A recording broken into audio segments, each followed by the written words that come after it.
స్వామి మధ్యలో ఆ శని నీ రోజునే ఆయన ఈ రోజు కాపాడుకోండి ఆయన. అదే మాటలేంది, అది చాలా కష్టం స్వామి. ఇంకేదైనా చెప్పండి స్వామి. అలా అంటే ఆయన నోటితో ఎవరు బతకరు ఆయన, పని చేసుకొని బతకాలి. అలా నోటితో బతుకుతానంటే ఎట్లా? నీకు ఒక యత్నం ఇస్తాను, తొందరగా దాన్ని చాలా చక్కగా స్నానం చేసి కట్టుకోనైనా మారిపోతావు ఆయన. అలాగే స్వామి, తీసుకుంటాను. ఇస్తే పని చేయదు.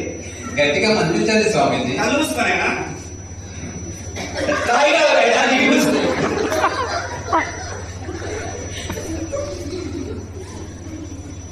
कुछ लोग तो जो बोले बिजली का 3 पंखे, छोटी बड़ा पेटिया, कुर्मिया, आलमिया, कुम्भी के